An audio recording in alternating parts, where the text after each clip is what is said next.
Good morning, good afternoon, good evening, everyone. Bill, Kevin, and Mike is here again to talk with you about the wasteless world. And today we have a very special topic. We will speak about the frontiers of digital world, about the barriers. And both the speakers are generally same confused as you are because they did not expect this. I did because I spoke about the topic yesterday. And this is one apology from my side. We do not record it on Wednesday this time because I have a meeting, we cannot meet, but on Thursday, so one day before the Easter holiday. But I think it will be fine as well. Let's see. So what do you think, Bill, about the digital frontiers? Are there any digital frontiers?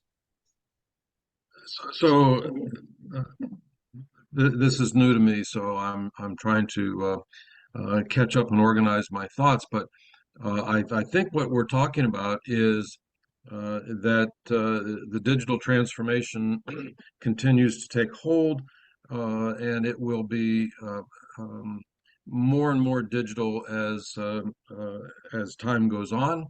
And so, from the vantage point of the year 2023, what would possibly 2030 or 2040 look like from a digital perspective? Am I on the right track with that, Michael? No, maybe I used the wrong word. So let's speak about the limits of the digital world. I used the word frontiers because it was delivered to me by Google Translate as one of the possible translations.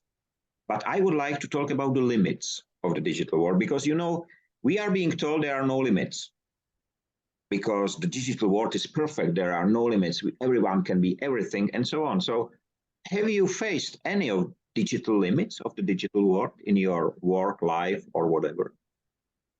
Well, there seem to be so many limits, so many limits. We talk about robots or AI not being sentient.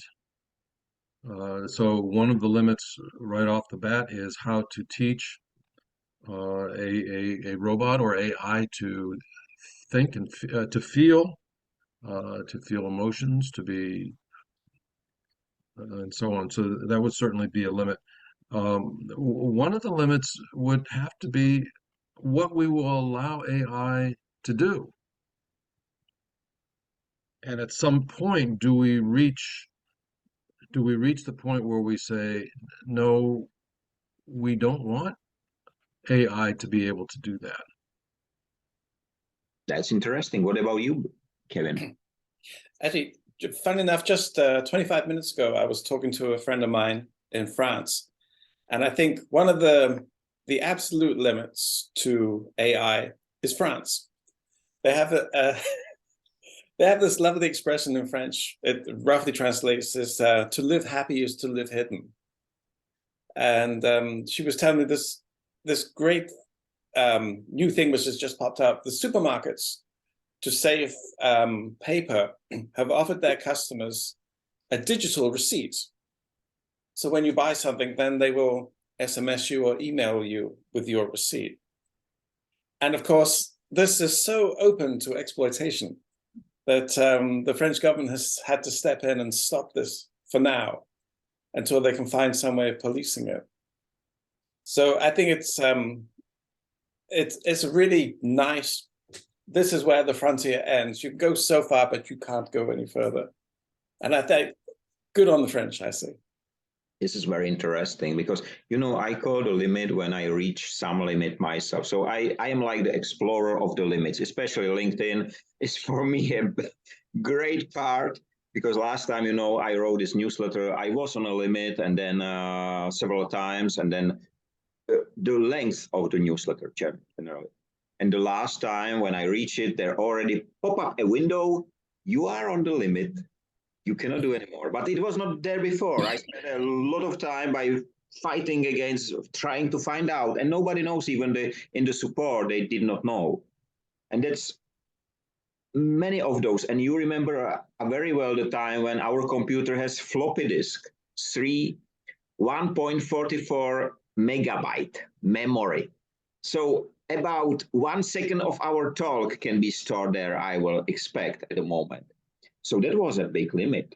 And we all the time, we speak about the limits of the size of the data centers and so on, but a huge amount is connected to waste and wasting because we collect a lot of information and so on. And what you say just now in France, in my country, it is partly already working, but not in a receipt, but in a way that they use this, and it is the same in the US, in Denmark, in Germany, it will be the same. You have this customer card, and this customer card generally, if you stick it on, they know everything what you bought, and then they prepare for you the special offers and so on. This is done by Tesco, by many others. So already now they are collecting a lot of information about us. Even the payment card, if you connect it right, so they know it. Right now, somebody tried to visualize it. And what is interesting, just yesterday or 2 days before, I do not remember, so not so long time ago, France banned, Italy banned ChatGPT. And today I have read that Germany is considering the same, and I think France is considering the same. So the newest tool is being banned before it even can step in. And I think this is very close to what Bill says about the limits. I'm fascinated, Kevin, by the French saying "to live happy is to live hidden," and Michael, it's not. It goes with what you were saying as well. Um, in a period of time in my life, 20 years ago, 25 years ago, it was a very dark period. We all have them. And at one point I considered going underground just to escape, to go hidden. I don't know that I could do that today. I could have done it back then by, washing dishes and getting paid in cash and so on. I don't know that I can do that today. And one forecast that I saw said that we will not be using currency by 2040. Everything will be digital, and then it will truly be difficult to go underground, to stay hidden, um, and what a sad thing that is, because doesn't there always need to be an escape?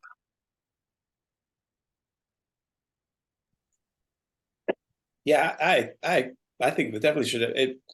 You must be able to opt out. You cannot be forced to take part in everything. I mean, then you're forced to have a mobile phone, or you're forced to have a computer, you're forced to have internet connection. There is, if you cannot be yourself without having to have equipment just to be able to live and to work, it seems to me completely unfair, or completely wrong, actually. I was yesterday in a butcher shop to buy a chicken wings for me to make it for my lunch, and they changed the terminal which is used to take your payment card. And there was a new one which you cannot stick your card inside. So the only card which you can use the wireless. And there was a lady behind me, and she said, "I have an older card. Can I use it?" They said, "Not on this terminal." So the only way how she can use it, hand it over to the shop assistant. She has this opportunity to stick it from inside. Then she asked, "And your PIN?" I said, "I will not give you my PIN." And she said, "No, just enter it in the keyboard on your side generally." But so, and today I was on a petrol station, and again, the new terminal show up, which means they are switching completely, pushing you to have wireless cards. One of the features of the wireless card is the wireless feature. So generally, they are scammers that you don't need to be 10 centimeter or 1 centimeter. They can scam you. They just can read your card for 1 meter, 2 meter, whatever. It's just about the strength of the signal. And I don't know whether you know that in the US, last year or 2 years ago, Amazon opened a store in which you enter, you just pick up the goods and you leave. Because they know you have entered, they know your identity. You do not use any card, you just have it.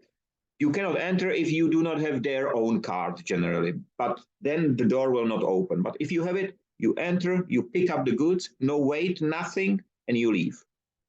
They are closing it after 2 years. For some reason, it did not work. I don't know why, but for some reason, it didn't work. So, but I think that the best tool against this is to be visible. Wish not to hide, but wish to be visible. You know yourself very well. I have 3 principles, and the first one is transparency.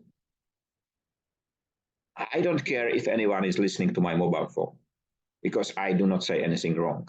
I don't care if they are watching our conversation. We don't say anything wrong. And I think the visibility is the best, generally best, I will not say weapon, I don't like the word weapon, but best tool how to fight this complete digitalization, because what they are trying is just a new way how to imprint on our forearm our number. It was here 65 years ago, and it works well. Yeah, we know everyone who died, but we do not know who survived. So that's the way. So let's fight them with their own weapons. Let's be visual. Let's ask them, we would like to be visual. We would like to see what you collected for a data. Let's ask them the same what they are asking from us. That will be, I think, the best tool. If we stay visible, Michael, does that also mean that our thoughts remain visible? Like cartoon characters that have the bubble above our head, and you can see that I'm thinking, and I'm thinking a nasty thing about Michael, and what does visible mean? Visible mean to be present, to be proud, to be human, to be there. Your question, you probably don't know, but a few years ago, there was quite interesting invention introduced. And I think it was in the US, almost immediately disappear, and you will understand why. Generally, it was something like a necklace, which was somehow connected to your brain waves or whatever. You don't have to speak, and it speaks for you. It speaks your thoughts. It was generally invented for the people with the speech disorders and for the people who cannot speak and so on. So they just think, and this device speaks. And my proposal was, okay, let's give it to the politicians, and disappear completely. I don't know why. But that was, and I don't think that our thoughts should be outspoken or visualized in this way. But at the same time, I don't think we should shame for our thoughts. We should learn to speak them out. Because then you will not feel good if you speak negative. You will not feel good if you are, I don't know, rude or whatever. This rude, nice rude speech is only for a short time in a mass of people, which celebrates you. But usually if you are one-to-one, the usual behavior is not to be like that. And maybe it will help us, this in some way of visualization, our thoughts, in a way of expressing it this way. Maybe it will help us to become better humans. I'm not sure that I'm strong enough, Michael, to hear everybody's thoughts, particularly about me. When someone speaks to me and I have a conversation like we're having right now, it's going through some filters. So you have some filters in your brain and in your mouth, whatever. And so what comes out is something that is it's polite, it's thought-provoking, a lot of good things. But the way it comes out is a little bit based on how you know me. And so there are certain things you do or don't say, or certain words that you do or don't choose. But if just our thoughts are going to be visible, I don't know that I'm strong enough to see the the beginnings of a thought before you've put it together. Gosh, I do I don't know. understand what I you don't know mean. if I'm strong enough to hear my friends or my wife's thoughts before they've prettied them up a little bit. I think that even for us, for you, me, and everyone, I think it will be even hard to read our own thoughts. That will be the first one. But what I would like to say, if you are writing, if I am writing, I say all the time that this writing goes without censorship. It goes from here to the fingers. I don't read it generally. I just write because I have to. These are the message.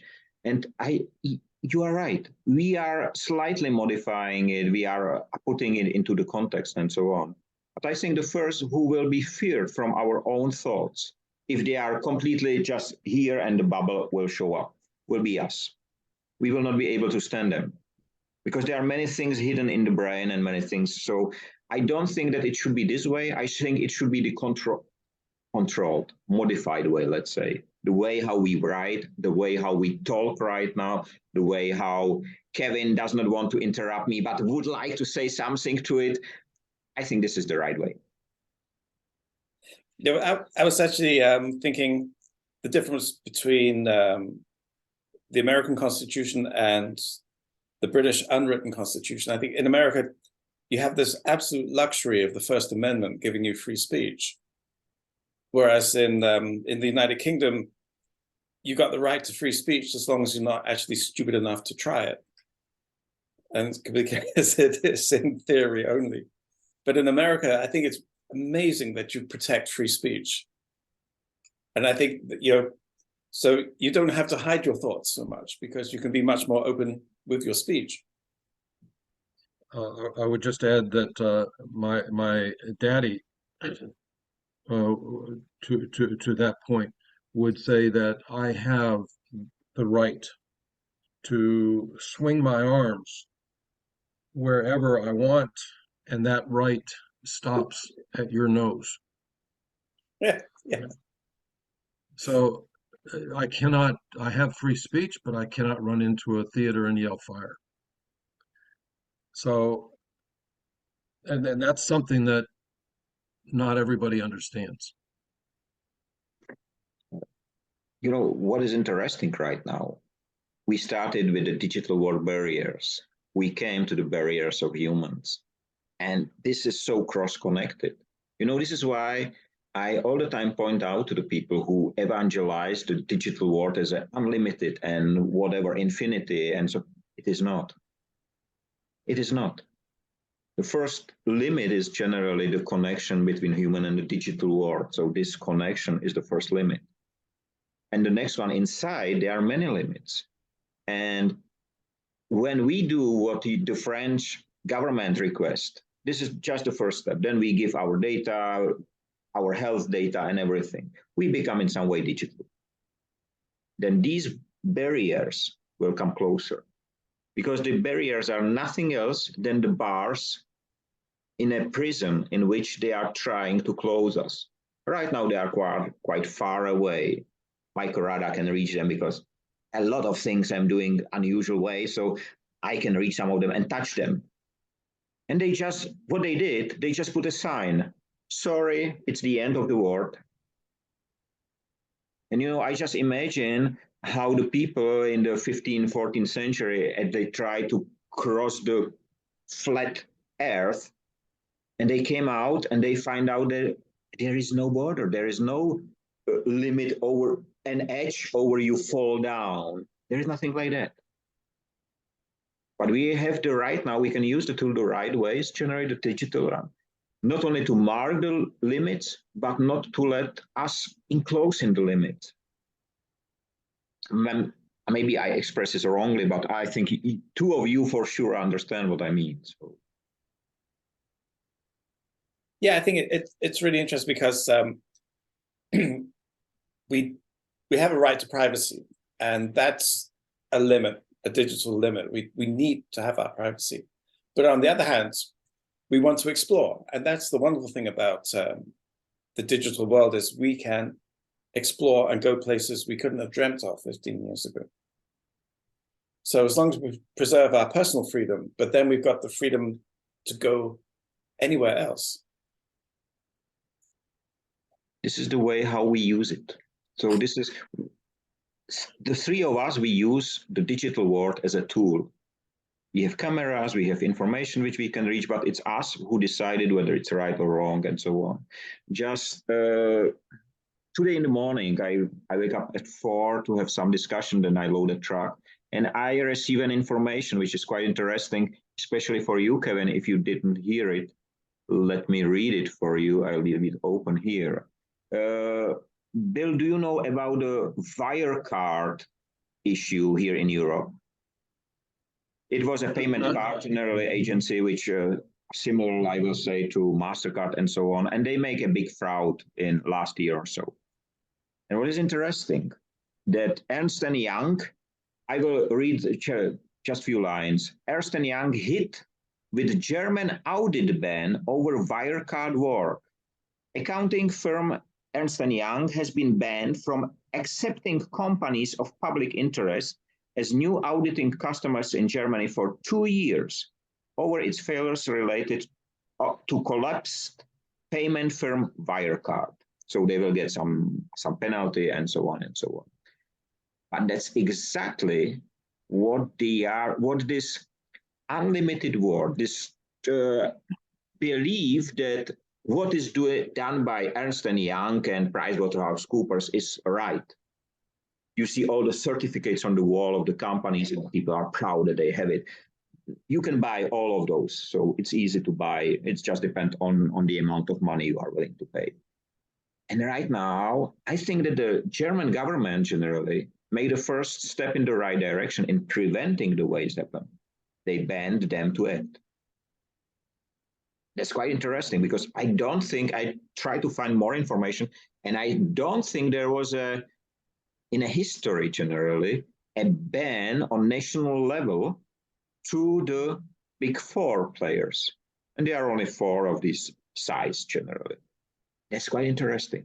So I am looking forward if this will continue, because if they can make the fraud in one country, why shouldn't they do it in other countries? So it generally right now should be a chain reaction which ends up the life of Ernst & Young. That's my opinion.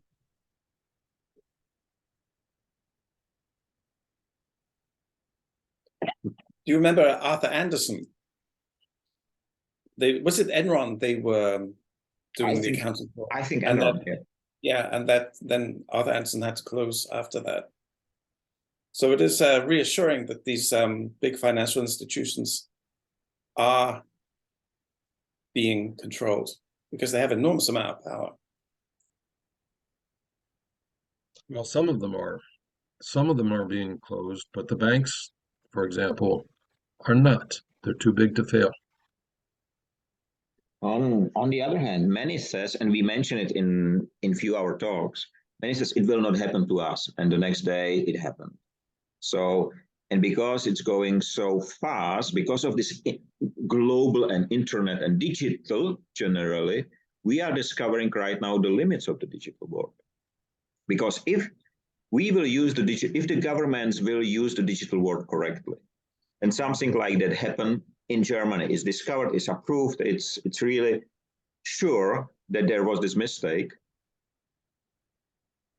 In this moment, know it, in the moment of this order, know it, all the governments in the world.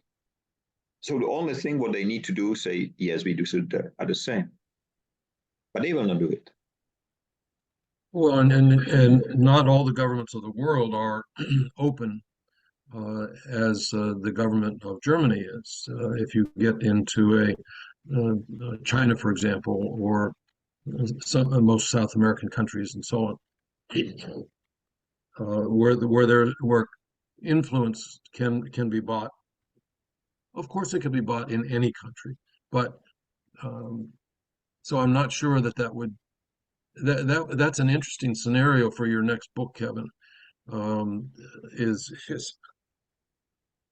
if all the digital fraud is outlawed in the more open, more democratic countries, will then fraud retreat to just the less democratic or the less open countries.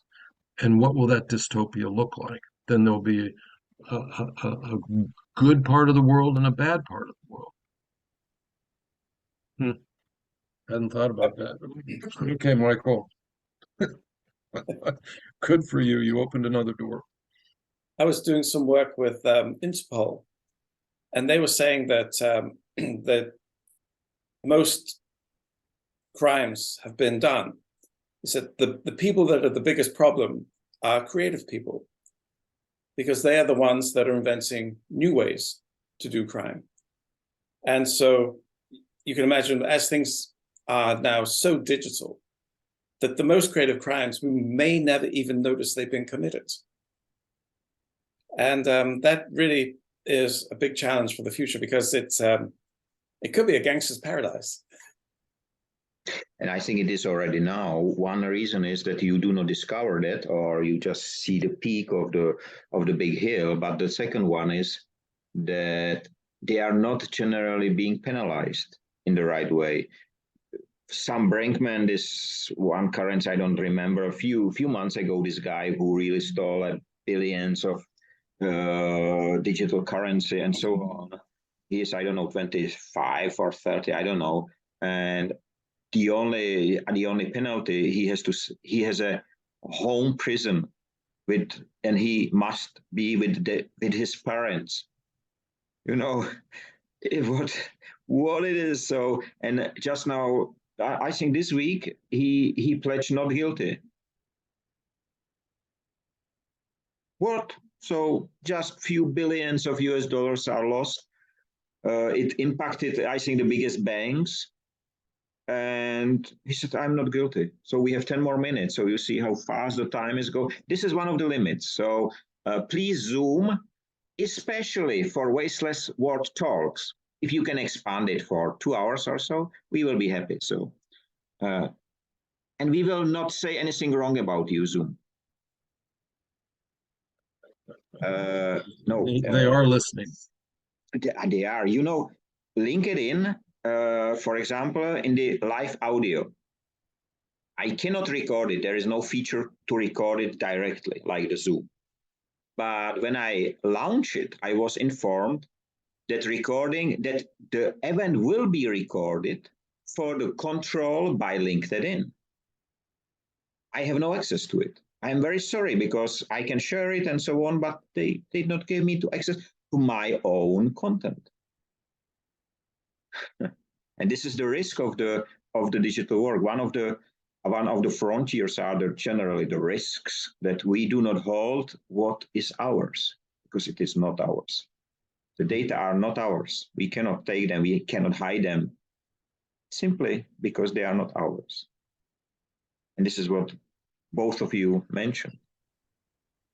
Yeah, I've been working with a Swedish company, and they're making a creators channel where they not only make sure that the creators keep the rights, but they actually protect the creators' rights at the same time. And that's really interesting. It's really going to be a first to see a change, so that the internet is not so much of a Wild West, but can become more fair, which in a way is it's a nice expansion of boundaries, because but it's a secure boundary, so you're creating safe boundaries for other people. Please connect me to them. I would like to speak about Industry 5.0 and others. So Will do. Thanks. Just one offer for you. I have a very interesting guest here yesterday from Netherlands. And he has a son, I think 17 or 16 or so. And with 12, the son or earlier, he started to build applications and so on. And just now, he turned any Android phone in a secure phone. Any. You just send it. He changed the system completely, whatever. You have all the content there, what you had before, just nobody can listen to you. Nobody can watch your data. Nobody can steal it. And he do it for some crazy price. So you just send it. And he said he never, and he make it as an open source, I think.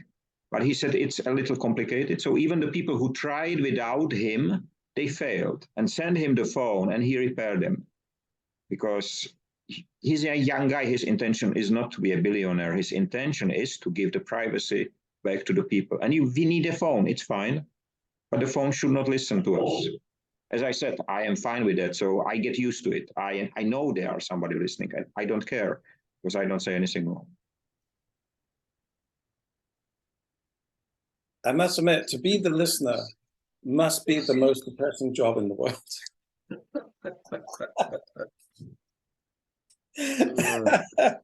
I certainly hope there's a computer doing that because it would drive anybody human completely crazy. And the question is, you just reached a very interesting point. Let's imagine there is a computer, super brain, or many computers who are listening. This computer are listening to all the thoughts, let's call it thoughts, of people. People will get depressed. The computers will say, okay, the people are strange, they are depressed. So this will be the image of human in the computer brain. Then we try to take this brain and to teach ChatGPT, AI, or whoever, so they will reach this access because computers communicate, they are one entity, let's say. And they will get this picture. So what will be the solution? Eliminate people. Because they are so depressed, they are killing the planet, they are whatever. And we are back at Karel Čapek, RUR. Because they came exactly to this conclusion. If you read the book, you will find out they came exactly to this. People are depressed. And even one of the robots get depressed generally in the book. And we are 102 years later right now. That's interesting. That's interesting. Now, what we've talked about the limits, the barriers or the limits of the digital world, and I think mostly we've been talking about the man-machine interface. What other limits are there?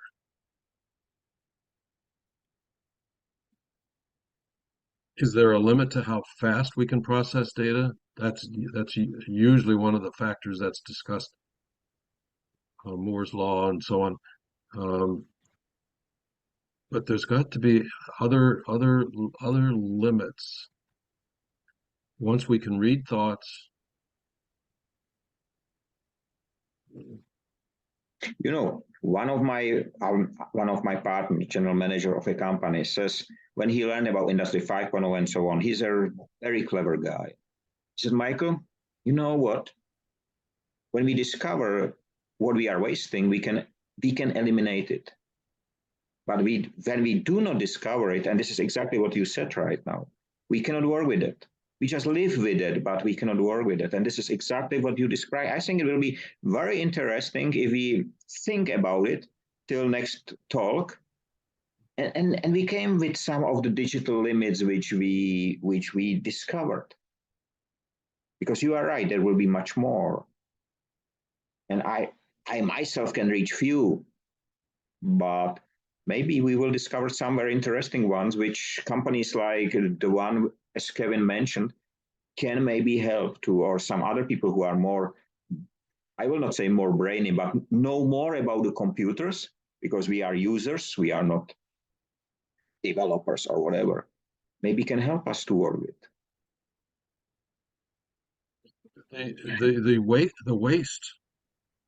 When we dig down into each of the different types of waste, as you have, Michael, and we have in our conversations and so on, especially when you get to the waste of time, it opens up a lot of questions.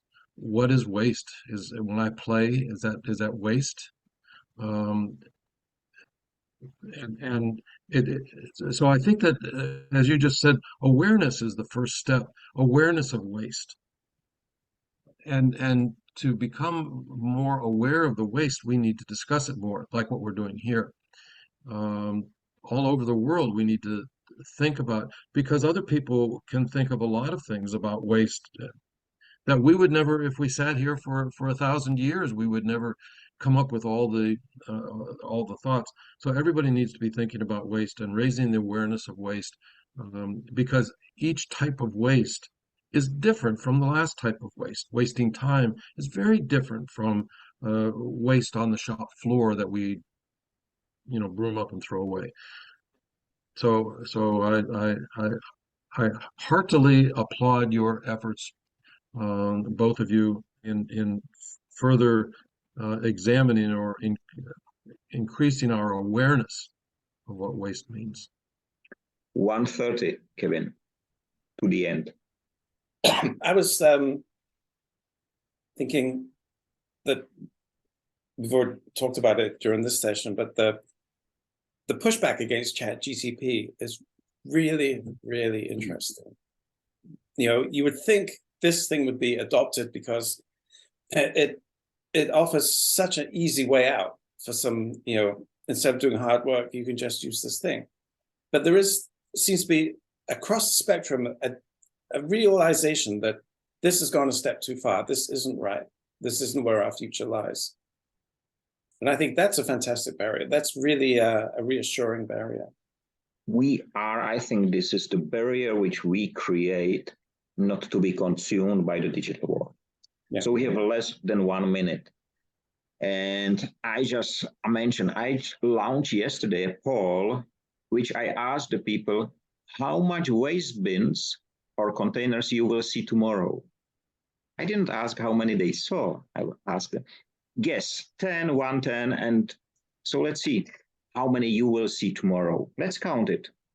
But because we are at the end, let me wish everyone, have a nice time, free of waste and wasting in all its forms. Stay safe, free, and visible. Because we will make the digital world back to tool, not to the ruler of our world, not to the master. And we see each other on the